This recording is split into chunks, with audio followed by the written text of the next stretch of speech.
നമസ്കാരം. വേനൽക്കാലമാകുമ്പോൾ നാട്ടിൻപുറങ്ങളിൽ സാധാരണയായി കാണുന്നതാണ് വിഷപ്പാമ്പുകൾ ജനവാസ മേഖലയിൽ ഇറങ്ങുന്നത്.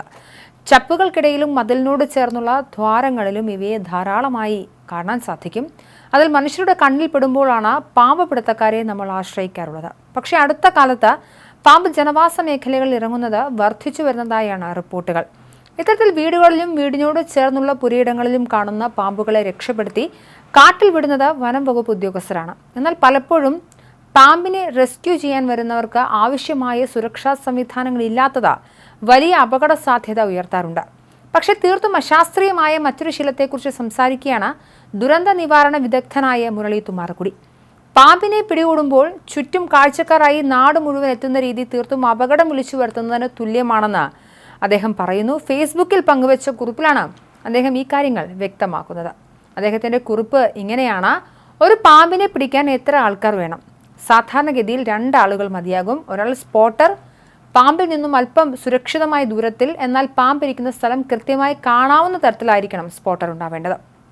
പാമ്പ് കടിക്കുള്ള പ്രഥമ ശുശ്രൂഷയിൽ പരിശീലനം ലഭിച്ച ആളുമായിരിക്കണം. പ്രഥമ ശുശ്രൂഷ കിറ്റ് അടുത്തു വേണം. പാമ്പ് പിടിക്കുന്ന ആളുടെ സുരക്ഷ ഉറപ്പാക്കുക എന്നതാണ് അദ്ദേഹത്തിന്റെ ജോലി. രണ്ടാമത്തേതാണ് ക്യാച്ചർ. പാമ്പിൽ നിന്നും കടിയേൽക്കാതിരിക്കാനുള്ള വ്യക്തി സുരക്ഷാ ഉപകരണങ്ങൾ ധരിച്ചിരിക്കണം. പാമ്പിനെ പിടിക്കാനുള്ള കൃത്യമായ ഉപകരണങ്ങൾ കയ്യിൽ വേണം. പിടിക്കുന്ന പാമ്പിനെ സുരക്ഷിതമായി കൊണ്ടുപോകാനുള്ള സംവിധാനങ്ങൾ ഉണ്ടായിരിക്കണം. സ്വന്തം സുരക്ഷ ഉറപ്പാക്കി പരമാവധി സുരക്ഷിതമായി പാമ്പിനെ പിടിക്കുക എന്നതാണ് ക്യാച്ചറുടെ ഉത്തരവാദിത്തം. വലിപ്പം കൂടിയ പാമ്പാണെങ്കിലും തെളിഞ്ഞ പ്രദേശമല്ലെങ്കിലും വെളിച്ചം കുറവാണെങ്കിലും ഒരു സഹായി കൂടിയാകാം. സഹായിയും ക്യാച്ചറുടെ തുല്യമായ പരിശീലനം നേടിയ വ്യക്തിയായിരിക്കണം. വ്യക്തി സുരക്ഷാ ഉപകരണങ്ങൾ അയാളും ധരിച്ചിരിക്കണം. ഇതിനപ്പുറം പാമ്പ് പിടിക്കുന്ന സ്ഥലത്ത് നിൽക്കുന്ന ഓരോരുത്തരും അവർക്ക് അപകടം ഉണ്ടാക്കുകയാണ് ചെയ്യുന്നത്. ക്യാച്ചറും സ്പോട്ടറും തമ്മിലുള്ള കമ്മ്യൂണിക്കേഷൻ ബുദ്ധിമുട്ടിലാക്കുന്നു.